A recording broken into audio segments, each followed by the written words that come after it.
वीरा पंचरचितायति अधम शरीरा पंचरचितायति अधम शरीरा। भाई पांच तत्व है, पांच तत्व का बना पिंजरा जामे बोले मेरी मैना।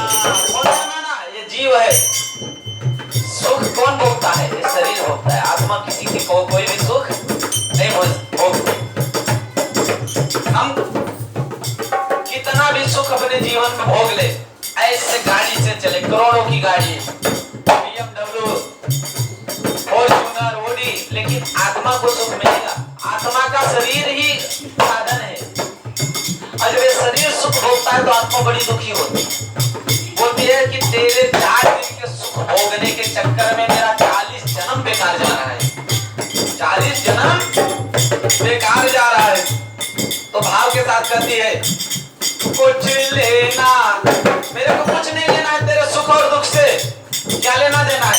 कुछ लेना न देना, मगन रहना, कुछ लेना न देना, मगन करना, कुछ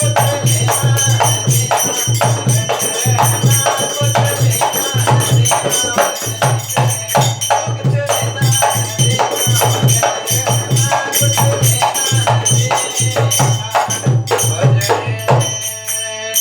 सियावर रामचंद्र की जय, पवन सुत हनुमान की जय। हनुमान जी आधा वे समुद्र पहुंचे। जब प्रणाम किए, आशीर्वाद मिला तो और ताकत से चल दिए। कैसे चले? जब हमारे जीवन में किसी समस्या से हम उलझ जाएं और समस्या से जब उबरे, हमारे जीवन में कभी कोई समस्या आ जाए, जब उससे उबरे ना तो हमको धीरे नहीं चलना चाहिए, क्योंकि हम लेट हो चुके होते हैं। हमें और तेज से चलना चाहिए। आप 4 दिन काम पे नहीं जाओ, 5वें दिन जाओ तो 4 दिन का प्रेशर बढ़ जाता है। तो 5वें दिन और तेज से जाना चाहिए। भाग करके हनुमान जी फटाफट गए और उस पार जाके पहुंच गए। वहां पहुंचे सिंधु के इस पार। और कैसे जा रहे हैं? गए कैसे? बहुत गंभीरता, बड़ी ध्यानपूर्वक बात सुनिए, जीवन का मतलब बदल देने वाली है। हनुमान जी कहाँ लेके जा रहे थे? भगवान की निशानी, मुद्रिका। और मुद्रिका में क्या लिखा था? और रखे कहाँ थे? प्रभु मुद्रिका मेली मुख माही, और जलधि लागी गए अचरज नाही। कभी कभी नहीं रामायण पढ़ते तो हनुमान चालीसा पढ़ो महाराज। इसी में तो लिखा है प्रभु मुद्रिका मेली मुख माही और लागी गए, प्रभु मुद्रिका मेली मुख माही लागी गए कछु अचरज नाही। इस संसार को अगर पार करना है, क्या करना है? इस संसार रूपी भवसागर को पार करना है तो हनुमान जी की तरह सोचो। कैसे सोचो? हनुमान, अगर इस संसार से पार होना है तो भगवान का नाम मुख में रखोगे तो ही इस संसार से पार हो सकते हो, नहीं तो नहीं पार हो सकते। अब जिसने अपने मुंह में भगवान का नाम रख लिया, उससे बड़े से बड़ा संकट भी पार करा देते हैं भगवान। तो हनुमान जी क्या किए थे? मुख में भगवान जी का नाम रखे थे। और जिसके मुख में राम हो, मुख में हो राम नाम, हाथ दीननाथ के, मुख में हो राम नाम, हाथ दीननाथ के। और भाव क्या होना चाहिए? ओ महलों में आके चाहे झोपड़ी में वास रे, महलों में आके चाहे झोपड़ी में वास रे। धन्यवाद निर्विवाद, धन्यवाद निर्विवाद,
पार यहाँ से बोल रहा, यहाँ से बोल रहा। पहुंचे नहीं बेचारे, नदी के किनारे, समुद्र के किनारे पहुंचे, तभी कौन मिल गया? जो आदमी भगवान का नाम लेता है उसके सामने दुष्ट ज्यादा मिलते हैं, इसकी गारंटी है। अभी सुरसा से निपटे नहीं थे कि कौन मिल गया? सुरसा से निपटे नहीं कि कौन मिल गया? और निश्चर एक चिन्नो मौरई करे माया नभ के खग गई। निश्चर एक चिन्नो मौरई करे माया नभ के खग गई। जीव जंतु जे गगन उड़ाई, जल बिलो कितने कर परछाई। जीव जंतु जे गगन उड़ाई, जल बिलो कितने कर परछाई। तो कैसे दुष्ट मिलेंगे? हनुमान जी देखो कितनी बढ़िया सुंदरकांड किस लिए करानी चाहिए? साल में 2-3 बार तो कराते ही जाना चाहिए। क्यों करानी चाहिए? एक तो इसमें खर्चा कम, पहला चीज क्या? खर्चा कम और ज्ञान से भरा हुआ। मूल्य नहीं तो मत जाए।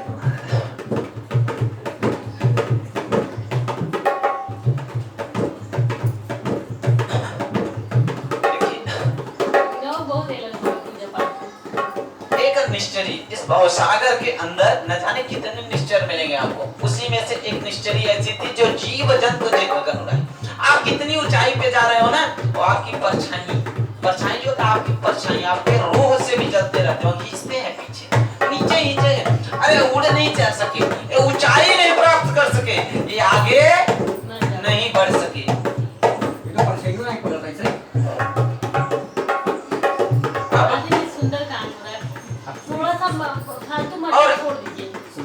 ऐसे ही भगवान की माया, और भगवान जिसे न बचाए ना, वो कितनी भी बड़ी ऊंचाई पे हो, यह संसार उसकी टांग खींच के गिरा देगा। हनुमान जी के साथ भी ऐसा ही छल हुआ। हनुमान जी ने देखा बड़ी कपटी है, तो कहा है तुरंत मारे एक मुका, ताही मारे बारिश छत पीरा।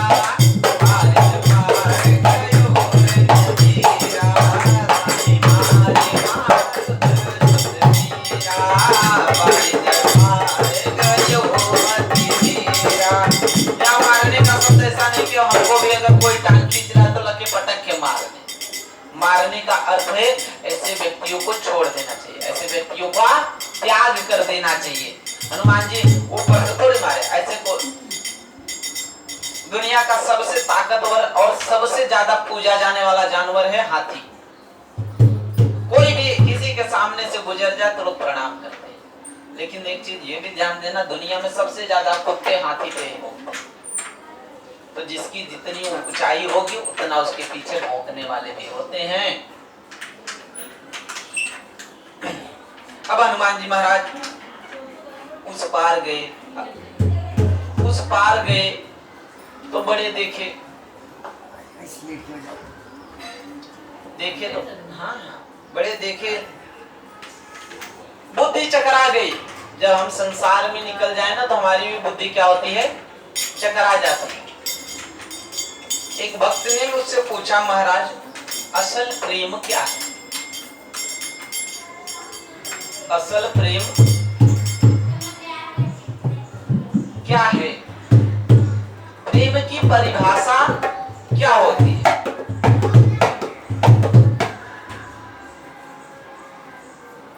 क्या प्रेम एक स्त्री पुरुष के बीच का ही विषय है, या प्रेम का कुछ परिभाषा ही अलग है?